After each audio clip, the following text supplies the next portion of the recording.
नमस्कार दोस्तों, स्वागत है आपका एक कदम अध्यात्म की ओर में।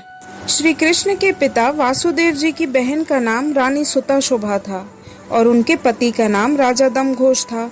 उनके यहाँ एक पुत्र उत्पन्न हुआ जिसका नाम शिशुपाल था। जब वह उत्पन्न हुआ तब उसके 4 हाथ और 3 नेत्र थे। इस विचित्र शिशु को देखकर सब लोग इसे राक्षस समझकर इसको त्याग देने का मन बना लिया। तब आकाशवाणी हुई कि आप इसका पालन पोषण करें, यह बहुत बलवान होगा।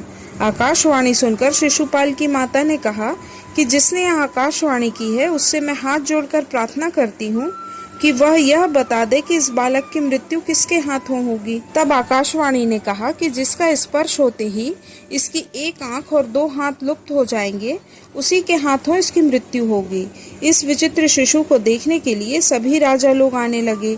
शिशुपाल की माता सबके गोद में शिशु को रखती थी।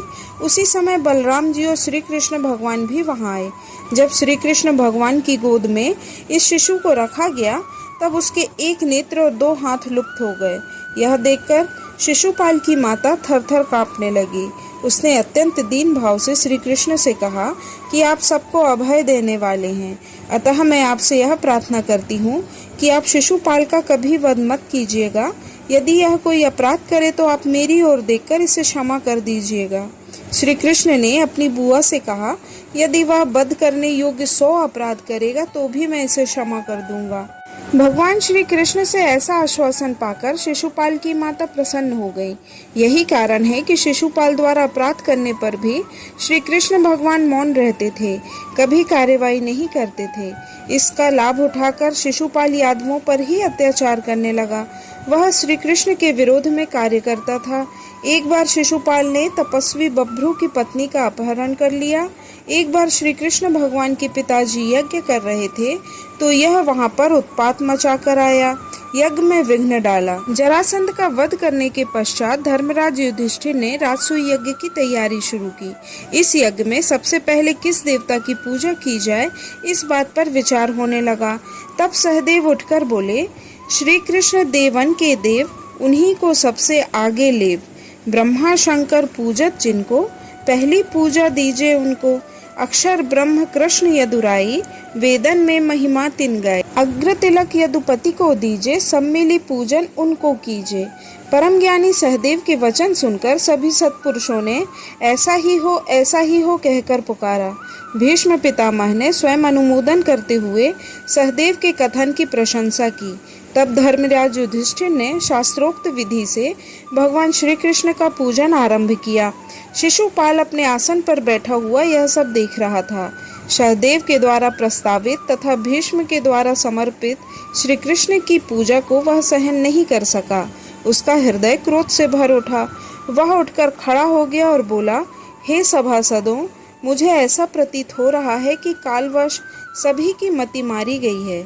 क्या इस बालक सहदेव से अधिक बुद्धिमान व्यक्ति इस सभा में नहीं है, जो इस बालक की हाँ में हाँ मिलाकर अयोग्य व्यक्ति की पूजा स्वीकार कर ली गई? क्या इस कृष्ण से आयु, बल तथा बुद्धि में कोई भी बड़ा नहीं है?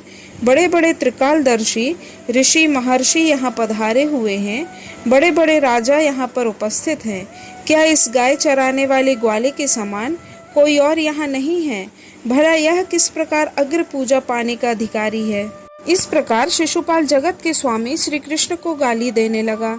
उसके इन कटु वचनों की निंदा करते हुए अर्जुन और भीमसेन अनेक राजाओं के साथ उसे मारने के लिए दौड़े, किंतु श्री कृष्ण ने उन सभी को रोक दिया। श्री कृष्ण के अनेक भक्त सभा छोड़कर चले गए, क्योंकि वे श्री कृष्ण की निंदा नहीं सुन सकते थे। जब शिशुपाल श्री कृष्ण को 100 गाली दे चुका तब श्री कृष्ण ने गरज कर कहा, बस शिशुपाल, अब मेरे विषय में तेरे मुख से एक भी अपशब्द निकला तो तेरे प्राण नहीं बचेंगे। मैंने तेरे 100 अपशब्दों को क्षमा करने की प्रतिज्ञा की थी, इसीलिए अब तक तेरे प्राण बचे रहे। श्री कृष्ण के इन वचनों को सुनकर सभा में उपस्थित शिशुपाल के सारे समर्थक भय से थर्रा गए, किंतु शिशुपाल का विनाश समीप था, अतः उसने काल के वश होकर अपनी तलवार निकालते हुए श्री कृष्ण को फिर से गाली दी। शिशुपाल के मुख से अपशब्द निकलते ही श्री कृष्ण ने अपना सुदर्शन चक्र चला दिया और पलक झपकते ही शिशुपाल का सिर कटकर गिर गया। उसके शरीर से एक ज्योति निकलकर भगवान श्री कृष्ण के भीतर समा गई और वह पापी शिशुपाल, जो 3 जन्मों से भगवान से बैर भाव रखता आ रहा था, परम गति को प्राप्त हो गया। यह भगवान विष्णु का वही द्वारपाल था जिसे सनकादि मुनियों ने शाप दिया था। वे जय और विजय अपने पहले जन्म में हिरण्यकश्यप और हिरण्याक्ष, दूसरे जन्म में रावण और कुंभकर्ण तथा तीसरे जन्म में कंस और शिशुपाल बने। श्री कृष्ण के हाथों अपनी परम गति को प्राप्त होकर पुनः विष्णु लोक लौट गया। भगवान श्री कृष्ण द्वारा उसके अपराध की उपेक्षा करने के कारण शिशुपाल का मन बहुत अधिक बढ़ गया। वह निर्भीक होकर श्री कृष्ण भगवान के विरुद्ध कार्य करने लगा। श्री कृष्ण अपने दिए हुए वचन के अनुसार चुपचाप गाली सुनते रहे और विरोध में कुछ न बोले। जब शिशुपाल 100 से अधिक गालियां दे चुका, तब श्री कृष्ण भगवान राज समाज में बोले कि यद्यपि यह मेरा संबंधी है, फिर भी यह हमसे द्वेष रखता है और हमें हानि पहुंचाने में इसने कोई कोर कसर नहीं छोड़ी है। मैंने इसकी माता को इसके 100 अपराध क्षमा करने का वचन दिया था, जो अब पूरा हो गया है, इसलिए मुझे इसका वध करना पड़ा। इसलिए कहा जाता है कि मूर्ख मित्र या संबंधी की अपेक्षा ज्ञानवान शत्रु अच्छा है।